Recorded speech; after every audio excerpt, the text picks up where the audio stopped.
Jai Mahamaya Ki Jai, Bole Baba Ki Jai. In our last discourse, we heard about the birth of the son of Rama, Dharma, and how he had 4 sons, 2 of which were Nara and Narayana. And they went off to become ascetics and started a fierce tapasya for 1,000 years. Lord Indra saw their bright shiningness and could feel their intensity throughout the whole cosmos and became worried that they would overtake him as king of the gods. And so he went to try to tempt them by offering them boons, and then by scaring them with his magic, and then by making them uncomfortable with cold weather and storms and other ungainly things. And indeed, they never stopped their tapasya during all this time, never even paid a moment to him, and he became very afraid. So he went back to his kingdom and called the king of springtime and also Kamadeva, the king of love, to come and distract Nara and Narayana. So here's chapter 6. Vedavyasa told the king, "First there appeared on the mountains the king of the seasons, Vasanta, the spring. All the trees flowered and became very beautiful, and the bees began to hum around all the sides. Mangoes, the beautiful tilaka trees, sal, tal, tamal, badhuka trees assumed unequaled beauties, ornamented with their flowers. Cuckoos began to coo beautifully on the tops of trees. The creepers flowered and began to embrace the trees. The creatures became enamored with love and began to look on their partners with amorous eyes and began to hold pleasant sexual intercourses.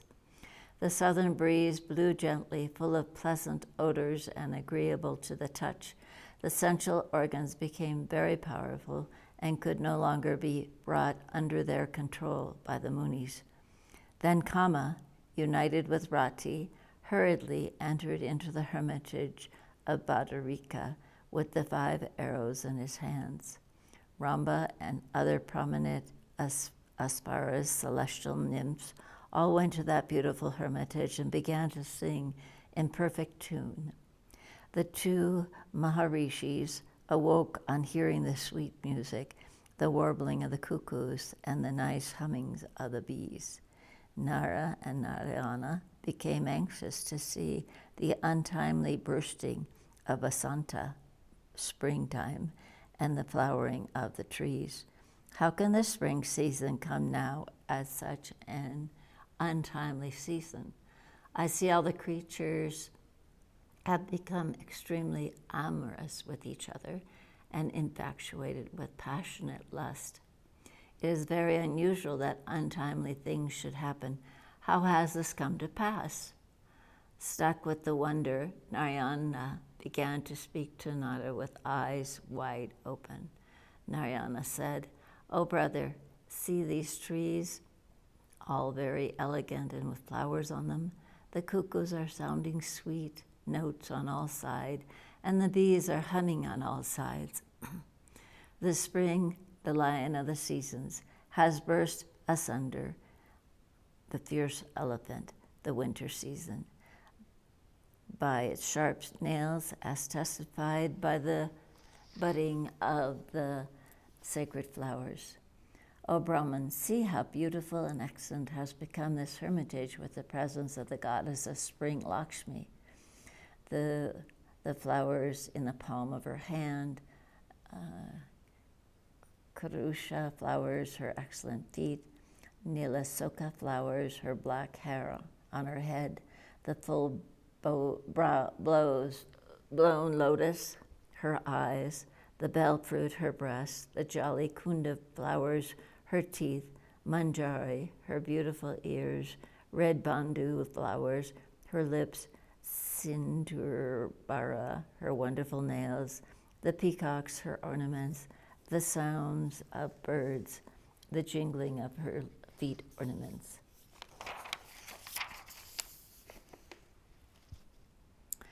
the wreath of flowers, her waist ornaments, the mad goose, her gait, Kadamba's flowers, her filaments, her hair as on her body.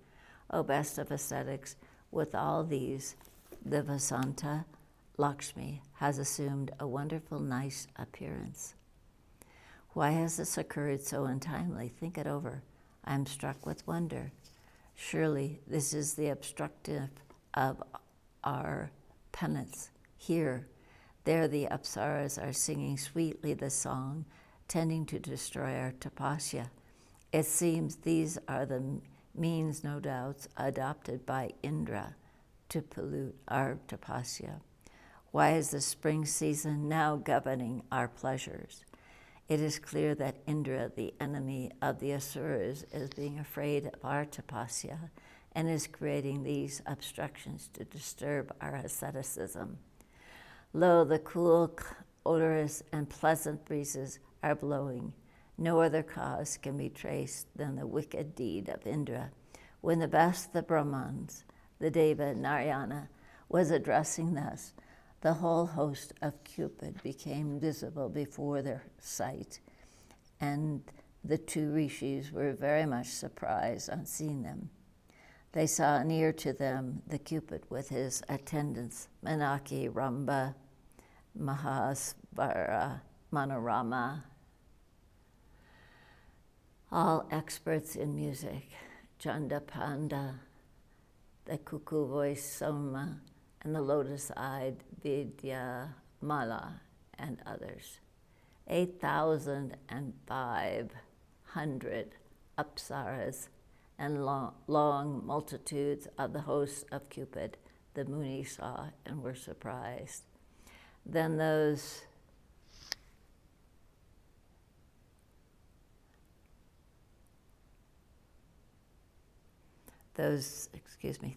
nymphs of the devas, dressed with their heavenly ornaments and their heavenly flowers, appeared before the Munis and bowed down to their heads to the ground.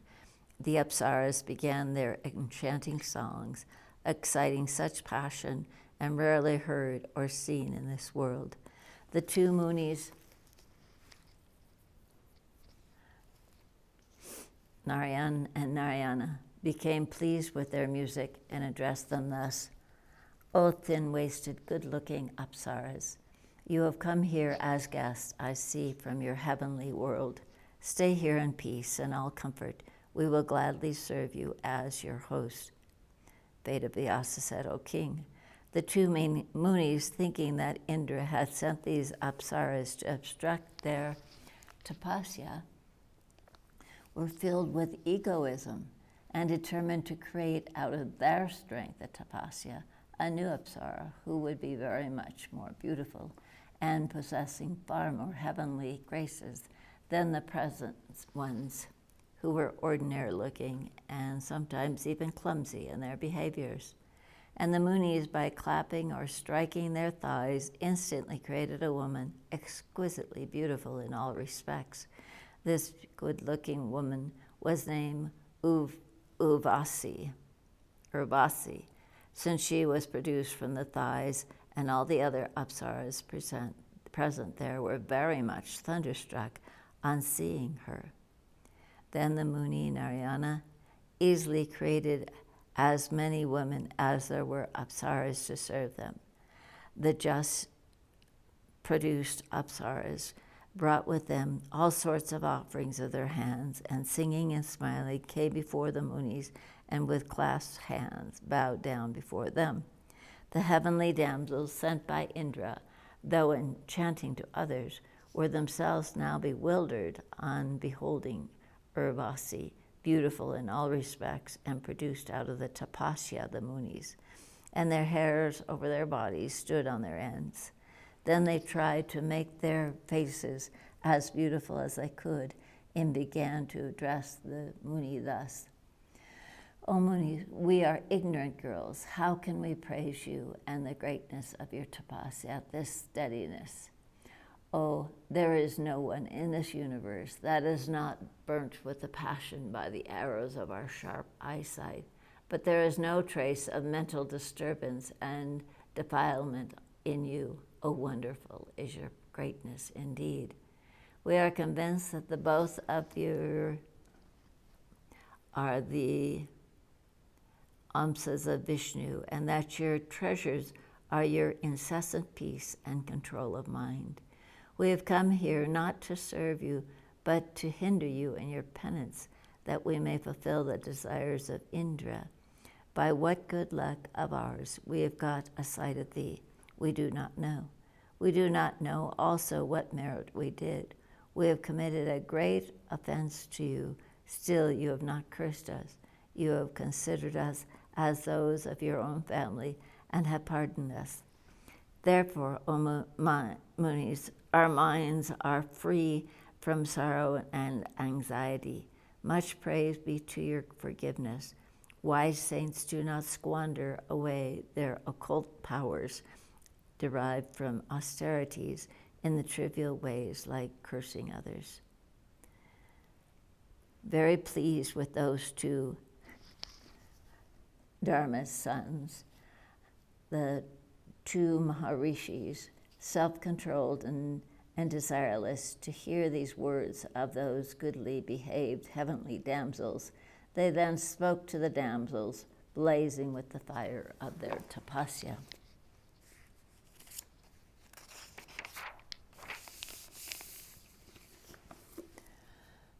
Nara and Narayana said, O damsels, we are pleased with you. Better ask from us your desired boons. We will instantly grant them to you.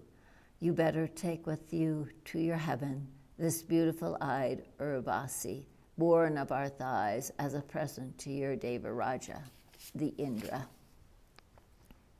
Now peace be to all the Devas. You better go to your own place. Do not in future disturb the tapasya of others. The damsel said, where will we go now? We have reached our lotus feet through our devotion. We have reached your lotus feet through our devotion, and our joy knows no bounds, O Narayan, the supreme amongst the gods. If thou art pleased with us and dost want to give us our desired boons, we disclose to you our wished for object. O Lord of the Devas, thou art the Lord of the world, so beest thou the Lord of us. O destroyer of the foes, we will gladly put ourselves at the service of your feet. Let those 1,650 beautiful-eyed damsels, including Urvasi, that you have created and that are now existing here, let them go into the heavens by your command. And we, the 1,650 damsels that have come before you, may be allowed to remain here in your service. O Mahadeva, you are the Lord of the Devas. Be true to your word and give us our desires. Those seers, the Munis, who know that what is Dharma, declare that it is sin equivalent to murder to destroy the hopes of those women that are struck with passion. We are very fortunate to come here from heaven, and we are filled with extreme love for you. You are the Lord of the worlds. You can do all things, therefore do not leave us. Narayana said, O thin-bodied damsels, I am practicing at this place the tapasya for full 1,000 years, controlling my passions. How can I now break it by engage myself to enjoy sensual things? I have no inclination to indulge in sexual pleasures, tending to destroy the highest bliss as well as the highest dharma. What intelligent persons will like to indulge, like a beast, in sensual pleasures? The Apsara said, of the 5 senses, sound, etc., the pleasures attained through the sensation of touch are excellent and are reckoning as the source of bliss. No other pleasures stand equal to it. Therefore do then fulfill our words and enjoy incessantly this highest bliss and roam freely in this sacred mountain. If you like to go to heaven, be pleased to know that there is no superior heaven than this sacred mountain, the mountain-like intoxicating happiness of the senses. Dost thou enjoy the highest bliss, the pleasant sexual intercourse with us, the heavenly damsels, in this very beautiful and lovely place. Thus ends the 6th chapter in the 4th book of the Srimad Devi Bhagavatam of Mahapurana, of the 18,000 verses by Maharishi Vedavyasa on the origin of Urvasi. Jai Mahamaya ki, Jai Bole Baba ki, Jai.